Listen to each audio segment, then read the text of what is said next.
तो हेलो दोस्तों, आज हम वीवो नाम के एक मंकी की कहानी के बारे में जानेंगे जो कि अपने मरे हुए मालिक की इच्छा को पूरी करने के लिए अपने देश से बहुत दूर जाता है और इस सफ़र में उसे किस किस तरह की कठिनाइयों का सामना करना पड़ता है, ये सब हम आज की कहानी में देखेंगे।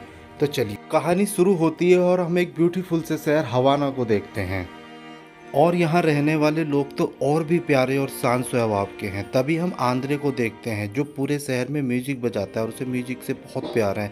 तभी हम आंद्रे के मंकी वीवो को देखते हैं। वीवो बहुत ही प्यारा सा मंकी है और लोग भी उसे बहुत प्यार करते हैं। वीवो और आंद्रे दोनों दोस्त हैं और दोनों साथ में रहते हैं। वो दोनों मिलकर हवाना में रोज शाम को अपना म्यूजिक प्रोग्राम दिखाते हैं। वीवो और आंद्रे की जोड़ी बहुत ही खास है और आज भी वो हवाना में अपना प्रोग्राम दिखाने आए हैं। वहाँ के लोग भी उन दोनों को बहुत पसंद करते हैं और आंद्रे बहुत ही अच्छा सिंगर होता है। इससे वो सभी लोगों का दिल जीत लेता है और हमारा वीवो भी बहुत अच्छा डांसर होता है और वो वहाँ सारे म्यूज़िकल इंस्ट्रूमेंट बड़े आराम से बजा लेता है। लोग इससे बहुत खुश होते हैं। तभी वीवो हमें अपना इंट्रोडक्शन देता है। वो बताता है कि वो इस शहर में कैसे आया था। वो जब इस शहर में धोखे से आया था तो उसके पीछे खतरनाक कुत्ते पड़ गए थे। तभी आंद्रे ने उसे बचाया था और उसे अपने साथ अपने घर ले गया। तब से वो दोनों साथ में रहते हैं। तभी उन दोनों का शो खत्म हो जाता है और वो दोनों साथ में बैठ के बिस्किट खाते हैं। तभी वहाँ एक मोटा सा आदमी आता है और वो आंद्रे को एक लेटर देता है।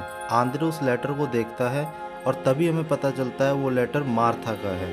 उस लेटर में वो लिखती है कि उसकी लाइफ का आखिरी शो है और वो चाहती है कि एंड्रयूज उसके साथ गाना गाए। मार्था और एंड्रयूज कभी दोस्त हुआ करते थे और वो दोनों साथ में गाना गाया करते थे। वहाँ के लोगों को जब पता चलता है कि मार्था एंड्रयूज को बुला रही है तो वो लोग बहुत खुश होते हैं और एंड्रयूज को वहाँ जाने के लिए बोलते हैं। पर वीवो को यह अच्छा नहीं लगता। वो सबको समझाता है कि हमें यह शहर छोड़ के नहीं जाना चाहिए, पर उसकी बात कोई नहीं समझता क्योंकि है तो वो मंकी ही। इसके बाद वीवो और एंड्रयू अपने घर आ जाते हैं। एंड्रयू वीवो को मार्था की तस्वीर दिखाता है और उसे बताता है कि कैसे वो दोनों एक साथ गाना गाया करते थे। तभी वीवो एंड्रूज की जवानी की तस्वीर देखता है और वीवो बोलता है कि अच्छा, आप कभी जवान भी थे, मुझे लगा आप हमेशा से ही बूढ़े थे। एंड्रूज वीवो को बताता है कि वो मार्था से बहुत प्यार करता था, पर जब वो उसे अपने प्यार का इजहार करने गया तभी उसे एक बड़े क्लब से गाना गाने का ऑफर आ जाता है। एंड्रूज बताता है कि मैं नहीं चाहता था कि वो मेरी वजह से रुके, इसलिए उसने उसे कुछ नहीं बोला और एंड्रूज कभी भी उसे अपने दिल की बात नहीं बता सका और मार्था वहाँ से चली गई। उसके जाने के गम में एंड्रयूज ने एक गाना लिखा और एंड्रयूज बोलता है कि अब मैं उसे मिलकर ये गाना सुनाऊंगा। आंद्रे बहुत खुश होता है और वो जल्दी जल्दी अपना बैग पैक कर लेता है, पर वीवो नहीं चाहता कि वो मार्था के पास जाए और उससे मिले।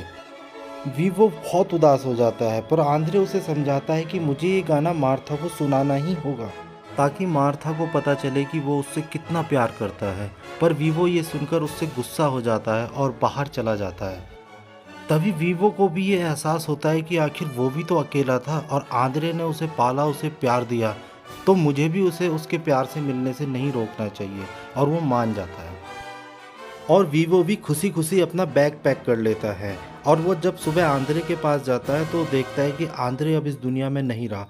आंद्रे के मर जाने से वीवो बहुत दुखी होता है। तभी आंद्रे का लिखा हुआ गाना बाहर हवा में उड़ जाता है। वीवो उसे पकड़ने के लिए उसके पीछे जाता है और उसे पकड़ लेता है। फिर शाम को सभी लोग एंड्रयूज को आखिरी अलविदा कहते हैं। वहाँ उसकी रिश्तेदार भी आई हुई होती है जिसकी बेटी का नाम गैब्रिएला होता है। गैब्रिएला को सब प्यार से गैबी बोलते हैं। वो वीवो के पास आती है और उसे अपने साथ फ्लोरिडा चलने को बोलती है। वीवो उसकी बात को इग्नोर कर देता है और वहाँ से चला जाता है। कमरे में आकर वो एंड्रयूज को आखिरी अलविदा बोलता है और फैसला करता है कि ये गाना वो मार्था तक ज़रूर पहुँचाएगा। फिर वो गैबी के साथ फ्लोरिडा जाने की सोचता है, पर गैबी की माँ उसे अपने साथ ले जाने से मना कर देती है। पर वीवो बड़ी चालाकी से उनके सामान के बीच में छिप जाता है और वीवो उनके साथ फ्लोरिडा पहुंच जाता है। वहां पर हम गैबी की मॉम को देखते हैं जो उसे एक ड्रेस देती है और उसे कुकीज़ बेचने के लिए बोलती है। पर गैबी को ये सब बहुत बोर लगता है, बल्कि वो तो अपने दादा की तरह एक सिंगर बनना चाहती है। अब वीवो भी उस बैग से बाहर निकलने की कोशिश करता है, पर उसकी पूंछ उस बैग की जिप में फंस जाती है। वीवो बैग को हिलाने लगता है जिसे गैबी देख लेती है और उस बैग को लुढ़काते लुढ़काते गैबी के रूम में पहुंच जाता है। गैबी भी उस बैग के पीछे पीछे आ जाती है और उस बैग को खोलती है। वो देखती है कि ये तो वीवो है। उसे देखकर वो बहुत खुश होती है। वीवो वहाँ से भागने की कोशिश करता है पर गैबी उसे बहुत ही जल्दी पकड़ लेती है और वो वीवो को अपना गाना सुनाती है। पर वीवो बेचारा उसका गाना सुनकर परेशान हो जाता है क्योंकि गैबी के गाने के न सुरते न तालते वो उससे परेशान हो जाता है।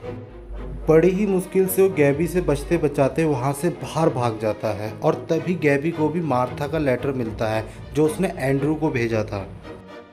वीवो बाहर मियामी की बस में जाना चाहता है क्योंकि मार्था मियामी में रहती है पर बस वाला उसे भगा देता है। बेचारा वीवो बहुत उदास हो जाता है और उसके पीछे एक डॉग भी पड़ जाता है तो उसे वापस गैबी के पास ही आना पड़ता है। गैबी उससे बोलती है कि मुझे पता चल गया कि तुम आखिर यहाँ क्यों आए हो और तभी वीवो भी एंड्रूज का लिखा हुआ गाना उसे दिखाता है। गैबी उस गाने को पढ़ती है और डिसाइड करती है कि कुछ भी हो जाए वो वीवो को मार्था के शो में ज़रूर पहुँचाएगी। फिर गैबी अपनी मॉम के पास जाती है पर उसकी मॉम वहाँ जाने से उसे मना कर देती है। फिर गैबी वीवो को लेकर चुपचाप अपने घर से निकल जाती है। रास्ते में उसे अपनी कुकीज़ बेचने वाली फ्रेंड भी दिखाई देती है। वो उससे छुपती है। गैबी उनसे छुपने की बहुत कोशिश करती है पर उसकी फ्रेंड उसे देख लेती है। उनसे बचने के लिए वो वीवो को उनके सामने रख देती है पर उसकी फ्रेंड बोलती है कि क्या तुमने इसे वैक्सीन लगाई है और हमें इसकी वैक्सीन का सर्टिफिकेट दिखाओ। पर गैबी उनसे बच के वहाँ से भाग जाती है और इसी चक्कर में मियामी जाने वाली बस उनसे छूट जाती है।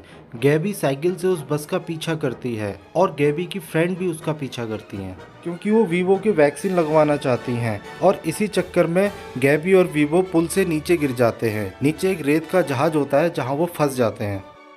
वो लड़कियां भी बोट लेके उस जहाज का पीछा करने का प्लान करती हैं।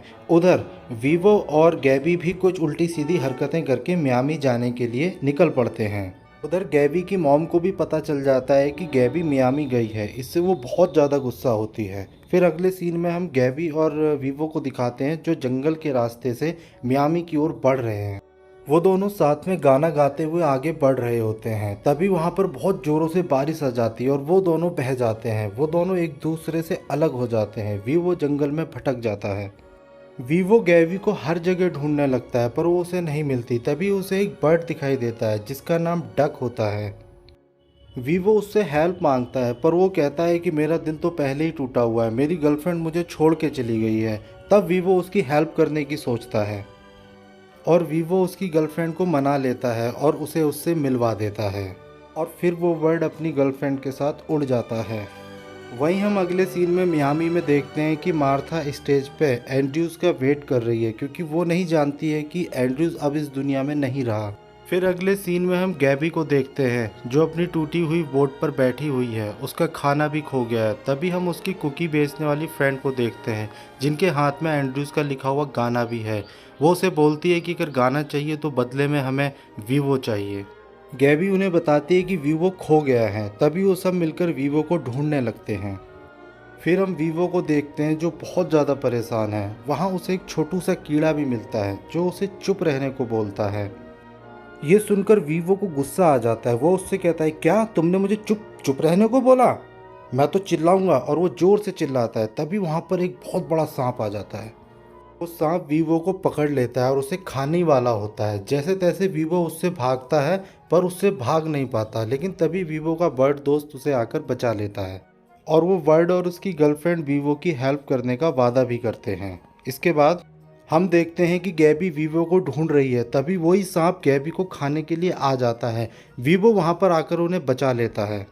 इस बार वीवो बहुत ही चालाकी से सांप को अपने जाल में फंसा लेता है और उसे मजा चखा लेता है।